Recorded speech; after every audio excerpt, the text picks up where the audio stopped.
बेटा हम यहाँ पे डेप्रिसिएशन चैप्टर कर रहे हैं। डेप्रिसिएशन के अंदर हमने दोनों मेथड समझ लिए कि एसएलएम क्या होता है, डब्ल्यूडीबीएम क्या होता है, उसके सिंपल क्वेश्चन समझ लिए। फिर हमने उसमें देख लिया कि अगर कोई मशीन सेल करते हैं तो उसमें प्रॉफिट और लॉस कैसे निकालते हैं। फिर तीसरी चीज हमने देखी कि पार्शियल सेल करते हैं तो किस तरीके से होता है। अब एक क्वेश्चन इसमें जो स्टार्टिंग में पूछा जाता है वो ये है कि आपको मान लीजिए रेट ऑफ डेप्रिसिएशन गिवन ही नहीं है क्वेश्चन में कि 10% लगेगा, 15% लगेगा, 20% लगेगा, तो हमें रेट ऑफ डेप्रिसिएशन किस तरीके से फाइंड आउट करना है। तो उसके लिए आज का टॉपिक है, यहाँ पे जरा ध्यान से देखिए। अगर मेरे को निकालना है क्या, सबसे पहले एनुअल डेप्रिसिएशन, तो बेटा इसके लिए एक फॉर्मूला होता है हमारा,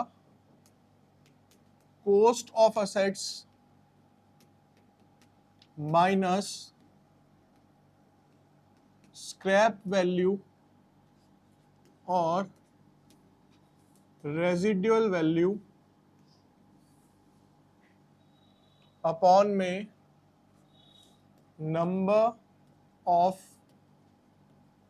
ईयर यूजफुल लाइफ।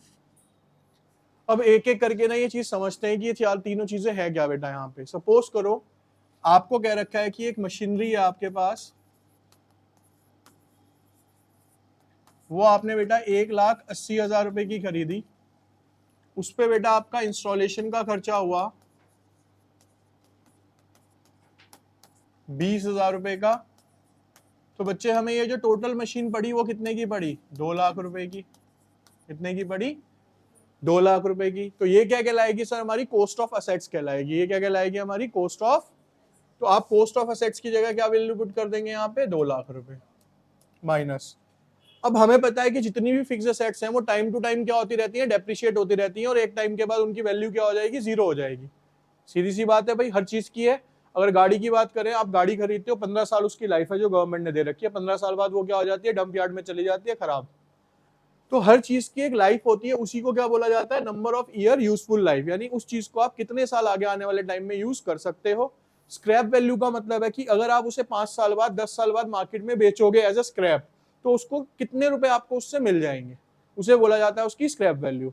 अब सपोज करो ये 2 लाख रुपए की मशीन थी, अगर आप इसे बेचते हो तो इस पे 50,000 रुपए आपको क्या मिल जाएगा, स्क्रैप वैल्यू, और इसकी जो नंबर ऑफ यूजफुल लाइफ है वो कितनी है यहाँ पे। तो बेटा अगर इसके अकॉर्डिंग मैं देखता हूं तो 2 में से 50 गए, कितने बचेंगे यहाँ पे, 1.5 लाख रुपया अपॉन में 10, तो कितना आ गया बेटा ये, 15,000 रुपए। यानी कि हर साल इस मशीन पे कितना डेप्रिसिएशन लगेगा। और ये प्रैक्टिकल है, मैं बताऊं कैसे, देखो 2 में से 50 गए, कितने बचे, 1.5 लाख। 1.5 लाख का 10 कर दिया आपने, 15,000 हो गए। अब 15,000 को अगर मैं 10 साल तक एसएलएम के अकॉर्डिंग लगाता हूं, कितने लग जाएंगे, पूरे 1.5 लाख। 1.5 लाख बाद इस मशीन की वैल्यू क्या हो जाएगी, जीरो हो जाएगी। यानी कि सर ये एनुअल डेप्रिसिएशन निकल के आया है कि हर साल इसके ऊपर कितना डेप्रिसिएशन लगेगा। अब इसी के अंदर एक पॉइंट और आता है कि सर ये तो क्वेश्चन में यूज ही नहीं होता, हमें तो क्वेश्चन में क्या चाहिए होता है, रेट ऑफ डेप्रिसिएशन चाहिए होता है। तो सर रेट ऑफ डेप्रिसिएशन का फॉर्मूला क्या बनेगा, तो देखो यहाँ पे rate of depreciation is equals to annual depreciation upon में